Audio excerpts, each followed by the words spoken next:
Assalamualaikum dan salam sejahtera kepada semua peserta. Saya Puan Nurfariza Zainal daripada Instun merupakan penceramah pada slot yang kedua iaitu selisih di dalam GNSS ataupun dikenali sebagai GNSS error. Terdapat 3 jenis GNSS error di sini iaitu satellite error, receiver error dan satellite receiver error.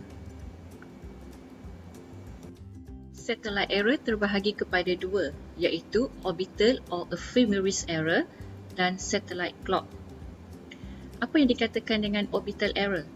Kalau kita lihat pada gambar rajah ini, ia berkaitan dengan satellite positioning. Seperti mana yang kita tahu, kita tak dapat nak melihat kedudukan ataupun mengetahui kedudukan sesuatu satelit di angkasa lepas. Oleh itu, main control station akan membuat satu prediction ataupun calculation on prediction orbit untuk mengetahui orbit satelit tersebut. Jika dilihat pada gambar rajah ini, true orbit adalah yang bergarisan biru cair, manakala predicted orbit adalah pada garisan putus-putus yang berwarna hijau. Ini adalah true orbit, ini adalah kedudukan sebenar di mana satelit itu berada. Baik, dari sini kita lihat perbezaan di antara true orbit dan juga calculated predicted orbit merupakan selisih orbit tersebut. Satellite error yang kedua adalah terdiri daripada jam satellite ataupun satellite clock error. Jam satellite ini merupakan jam atomik yang terdiri daripada cesium dan rubidium. Keadaan jam satellite ini akan diawasi oleh ground control system. Dan selisih jam satelit adalah di antara 8.64 sehingga 17.28 nanosecond sehari. Seterusnya, receiver error. Receiver error terbahagi kepada dua iaitu receiver clock error dan antenna phase center error. Receiver clock tidak sama seperti jam satelit. Di sini receiver clock tidak mempunyai waktu yang tepat seperti mana jam satelit yang mempunyai waktu yang tepat. Oleh itu, setiap pengukuran jarak perlu dibetulkan untuk menghitung ralat pada GPS receiver's internal clock. Seperti mana yang kita tahu, pengukuran jarak memerlukan bersamaan dengan hal laju cahaya didarabkan dengan masa. Masa tersebut adalah perbezaan masa di antara jam satelit dan juga receiver clock. Yang kedua adalah daripada antenna phase center error. Antenna phase center ini berfungsi di mana ia merupakan satu titik untuk menerima isyarat daripada satelit GPS. Gambar rajah ini merupakan salah satu contoh antena yang mempunyai L1, L2 phase center, mechanical antenna phase center dan juga antenna reference point. Size of error bagi antenna phase adalah bergantung kepada jenis antena yang digunakan. Berikutnya adalah satellite receiver error. Ini adalah gabungan daripada satellite dan juga receiver. Jenis-jenis selisih yang ada di dalam satellite receiver ini adalah daripada atmospheric delay, iaitu daripada troposphere dan juga ionosphere, multipath error dan satellite geometry error.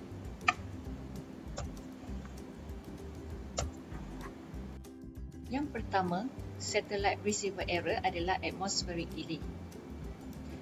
Atmospheric delay berlaku apabila terdapat kelewatan perambatan daripada isyarat signal satelit ke receiver. Ini adalah disebabkan oleh lapisan atmosfera iaitu daripada troposfera dan ionosfera. Perambatan ini juga bergantung kepada kelembapan, ketumpatan dan suhu bagi sesuatu keadaan. Yang kedua adalah multipath error. Multipath error ini adalah lebih kepada obstacle ataupun halangan yang terdapat semasa curapan. Seperti biasa, syarat-syarat pengukuran GNSS perlulah berada pada kawasan yang lapang untuk mendapatkan high accuracy reading. Tapi bagi sesuatu kawasan atau seperti kawasan bandar yang di mana kita tidak dapat mengelakkan daripada segi kesesakan ataupun kepadatan sesuatu kawasan itu. Berlakulah multipath error ini. Untuk mengatasi masalah multipath error ini, kita boleh menggunakan choke ring pada receiver untuk mengurangkan error tersebut. Dan yang ketiga adalah satellite geometry error. Satellite geometry error ini adalah lebih kepada positioning satellite di angkasa, ataupun dikenali sebagai position dilution of precision. Bagi satellite geometry, ia adalah untuk menentukan kualiti bagi sesuatu positioning satellite tersebut berdasarkan keadaan geometri satellite. Seperti mana yang kita lihat pada gambar rajah ini merupakan good DOP, good dot, di mana mempunyai bilangan 4 satelit, di mana dia mempunyai kedudukan darjah lebih kurang dalam 5 degree, dan kedudukan satelit itu tidak menumpukan pada satu kawasan, dan ini dikenali sebagai good DOP. Dan gambar yang kedua, good DOP tetapi bad visibility. Kenapa dikatakan bad visibility? Kerana ia mempunyai obstacle di sini, halangan, iaitu bangunan tinggi, pokok, dan di mana dia tidak mendapat satu cerapan yang baik.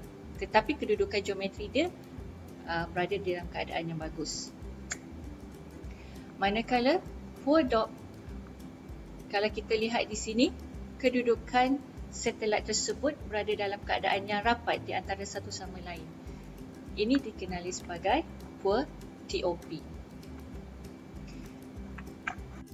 Bagaimana kita hendak mengetahui sesuatu dot kita itu adalah dalam keadaan yang bagus?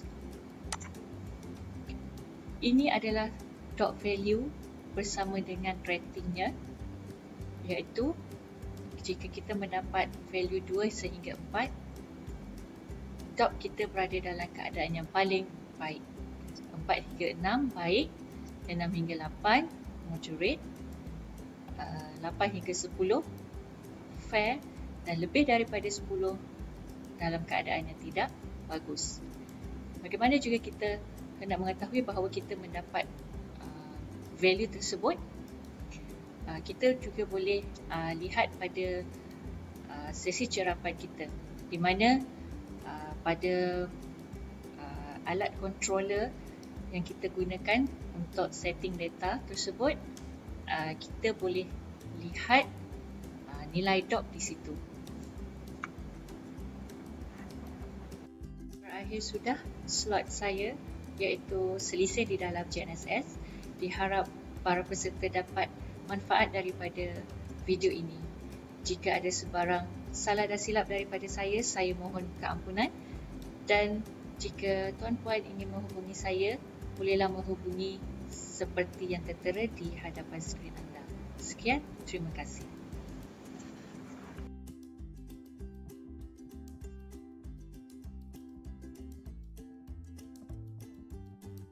Pengenalan sistem koordinat dalam slot yang ketiga.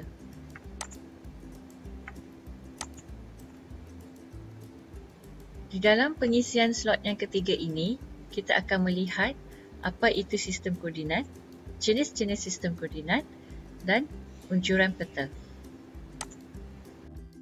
Apa itu koordinat? Sistem koordinat adalah satu sistem untuk menentukan sesuatu kedudukan titik di atas satah ataupun bidang ataupun ruang.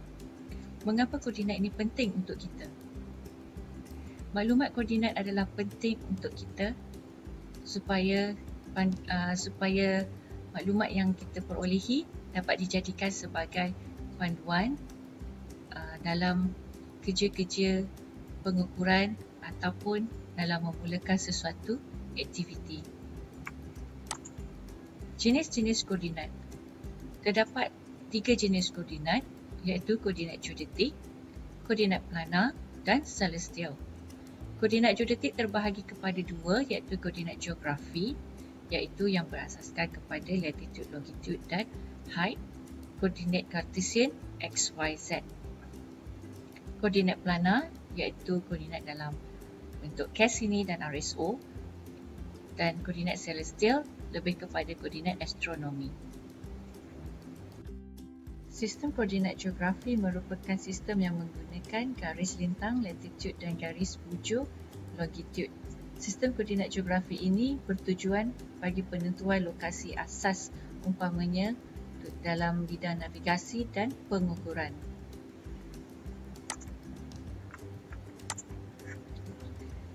Kita lihat gambar rajah ini. Ini merupakan gambar rajah menunjukkan lokasi bagi latitude dan juga longitude. Garisan latitude diukur daripada 90 darjah utara sehingga 0 darjah ekuator, ataupun daripada 90 darjah selatan sehingga 0 darjah ekuator. Manakala bagi garisan longitude, dia dikira daripada 180 darjah barat dan timur of meridian Greenwich. Ketinggian ataupun H, jika diperhatikan di sini, cerapan daripada GNSS, koordinat yang kita perolehi adalah berdasarkan daripada ellipsoid, ataupun dikenali sebagai ellipsoidal height, di mana geode tidak boleh dihubungkan secara matematik, maka satu permukaan anggapan telah diwujudkan dengan mempunyai hubung kait yang jelas. Permukaan rujukan ini dikenali sebagai ellipsoid. Seperti mana yang saya sebutkan tadi, pengukuran GNSS, nilai yang kita perolehi berdasarkan kepada ellipsoidal height. Dengan adanya nilai latitude, longitude dan height, maka kedudukan geographical bagi satu-satu titik boleh ditentukan di atas globe. Koordinat ini juga lebih dikenali sebagai koordinat geodetik di dalam bidang geodesi. Sistem koordinat planar. Apa yang dikatakan dengan sistem koordinat planar? Sistem koordinat ini terdiri daripada persimpangan garisan-garisan bersudut tepat ataupun perpendicular antara satu sama lain yang mengandungi dua paksi utama, iaitu paksi X dan Y. Ataupun dikenali sebagai paksi X adalah timuran ataupun barat, manakala paksi Y paksi utaraan ataupun selatan. Sebagai contoh pada gambar rajah ini, jika dilihat kedudukan titik A, ia mempunyai koordinat X 20 dan Y 15 berdasarkan dikira daripada titik origin. Sistem koordinat planar digunakan di dalam peta yang berskala besar. Contoh sistem koordinat planar ini adalah di dalam sistem koordinat RSO bagi peta topografi dan Cassini-Zollner bagi peta kadaster lot tanah. Apa itu unjuran peta dan mengapa unjuran peta diperlukan? Baiklah, saya tunjukkan sedikit contoh yang berada di hadapan saya ini adalah globe. Secara umumnya kita mengetahui bahawa globe di dalam bentuk ataupun bumi kita bentuk dalam sfera. Jadi agak mustahil untuk kita petakan bumi kita yang mempunyai sistem koordinat 3 dimensi ke permukaan rata. Oleh itu, kita memerlukan satu unjuran peta, di mana apabila kita membuat sesuatu unjuran peta, ia memberikan gambaran permukaan bumi berbentuk sfera ke permukaan rata, di mana peta adalah di dalam bentuk 2 dimensi.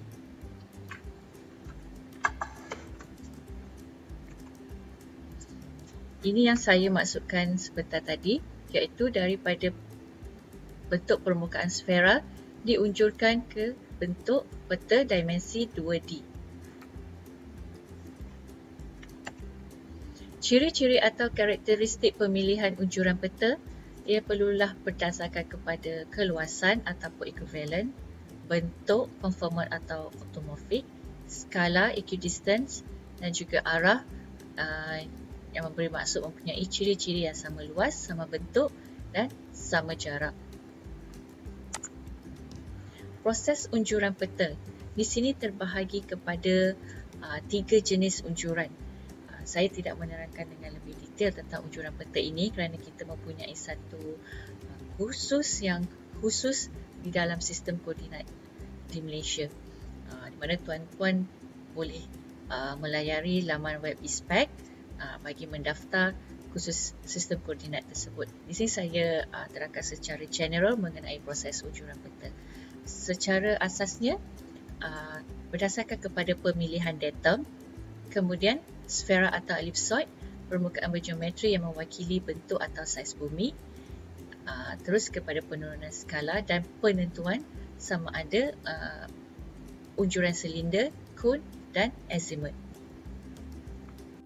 Universal Transverse Mercator ataupun dikenali sebagai UTM adalah merupakan satu unjuran peta yang menggunakan unjuran silinder. Jika diperhatikan pada gambar rajah ini, UTM dibahagikan dalam beberapa zon. Kalau lihat di sini, Peninsula Malaysia berada pada zon 47 sehingga zon 47 dan 48, manakala bagi kawasan Sabah dan Sarawak daripada zon 49 dan 50. Di dalam UTM cell ini, paksi X adalah easting, manakala paksi Y adalah northing. Ini adalah paksi X pada garis yang melintang, manakala paksi Y adalah garis yang memanjang. Cassini-Zollner digunakan untuk peta kadastel ataupun lot tanah. Ia sesuai bagi pemetaan skala besar kawasan yang menghampiri meridian pusat, dan unjuran ini mempunyai origin yang tersendiri bagi setiap negeri di mana untuk mengekalkan skala yang betul. Ini adalah origin bagi setiap negeri bagi koordinat, sistem koordinat Cassini-Zollner. Seperti di negeri Johor, originnya adalah di Gunung Belumut, Negeri Sembilan, Gan Hill, Selangor, Bukit Asar, Terengganu, Gunung Gajah, Pulau Pinang dan Seberang Perai mempunyai origin di Fort Cornwallis, Kedah dan Perlis, Gunung Perak, Kelantan, Bukit Panau, Perak, Gunung Hijau di Bukit Larut. Rectified Skew Automorphic adalah unjuran bentuk benar serum ditepati, merupakan satu sistem koordinat nasional yang digunakan di Malaysia, Singapura dan Brunei, dan ia dibina khusus untuk negara yang tertentu, maka kegunaannya adalah terhad bagi kawasan yang berkenaan sahaja. Sistem unjuran RSO tidak sama dengan unjuran yang dibina di negara lain kerana origin dan garis selari adalah berbeza. Bagi sistem koordinat Cassini-Zollner dan Rectified Skew Automorphic, kita menggunakan koordinat northing dan easting, utaraan dan timuran. Sekian daripada saya dalam slot yang ketiga ini, iaitu sistem koordinat. Sebarang pertanyaan bolehlah anda menghubungi saya seperti yang tertera di hadapan skrin anda. Sekian, terima kasih.